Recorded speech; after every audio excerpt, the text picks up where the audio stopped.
Hey everyone, this is Elliott Serrano of the Chicago Red-Eye and Geek2Me, coming to you from my own comic shop. Well, not my comic shop, the comic shop that I go to every week, Dreamland Comics in Schaumburg, Illinois. And as a new feature here on the Red-Eye blog, I wanted to uh, feature a couple books that I read. I encourage you to check them out and hopefully give some really deserving creators a little bit of a spotlight, a little bit of exposure. Now, let's start with the Marvel books. I mean, not that they really need that much attention, but there are, outside of the Avengers and X-Men, there are a lot of other books within the Marvel Universe that deserve recognition. One of my favorite new books from Marvel Comics is Captain Britain and MI-13.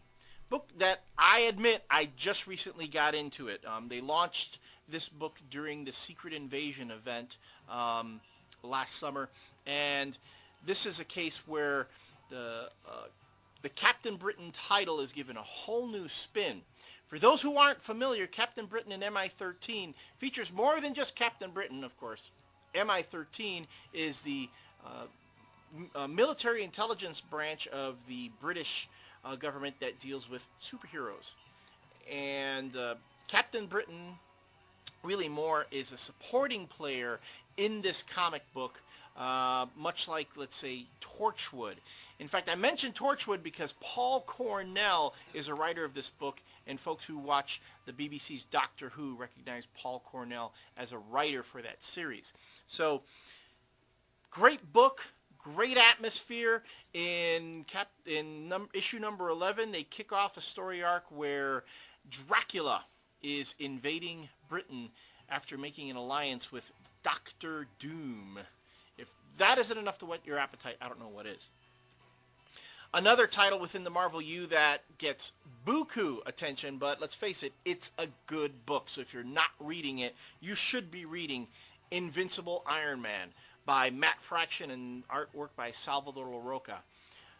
Issue number 11, another 11, is part 4 of the World's Most Wanted. Tony Stark, after being kicked out of S.H.I.E.L.D. as the head of S.H.I.E.L.D. by Norman Osborn, is now being hunted by Osborn and the forces of Hammer. And in this issue, Tony Stark must go up against his old friend James Rhodes, also known as War Machine.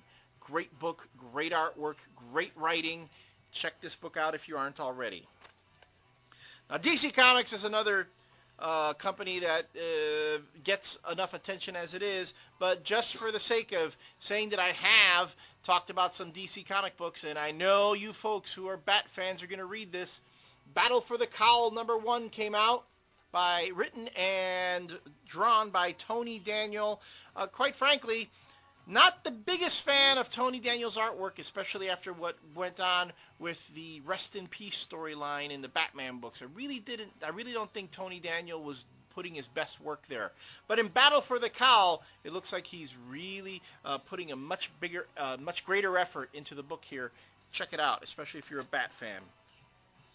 And the World Without a Superman story arc kicks off in Action Comics, where Superman, now in exile on New Krypton, has left the world behind, and Metropolis is being defended by other heroes. Action Comics will be written now by Greg Rucka and features the exploits of Nightwing and Flamebird.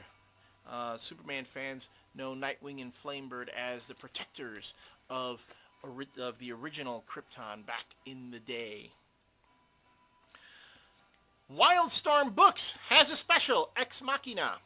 Not part of the main series, but for folks who haven't read Ex Machina, this is a good one-and-done story that'll introduce you to the world of Mayor Hundred, who was a former superhero turned politician. Many folks describe this book as the West Wing in the DC universe, and I think that's a pretty fair description. Check this book out. If you haven't read Ex Machina before, it's written by Brian K. Vaughan, a very esteemed, popular comic book writer who is also a writer on the television series Lost. And the book takes kind of a shot at, comic book geeks. I won't say what it is, but it's Kind of clever. From Image Comics, Kyle Baker's Special Forces. Special Forces is a mini-series that Kyle Baker did under the Image imprint featuring the adventures of Felony, a former felon who is serving in Iraq. And part 4, the long-awaited conclusion of this story arc, is finally out. If you've been reading Special Forces, pretty controversial title because a lot of folks have criticized the book as making fun of our armed forces. Folks who really read this book know that couldn't be further from the truth.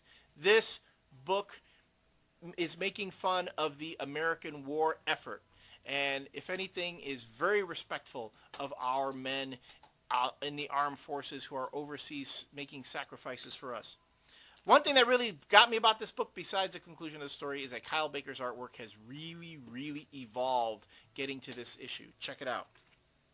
And for some real laugh-out-loud moments, Superhuman Resources from Ape Entertainment, with a story by Ken Marcus and Justin Bleep. Think of this as The Office meets Super Friends, but even more twisted. I had several laugh-out-loud moments reading this book. It's an independent publisher who's putting out a quality product. Support it. Give it a look. Trust me, you'll enjoy it.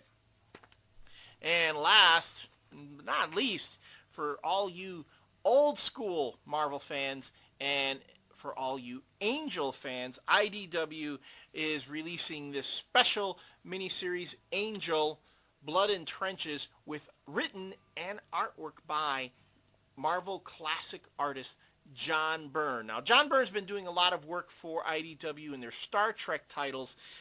This case, he's telling an untold story of Angel's past during World War I.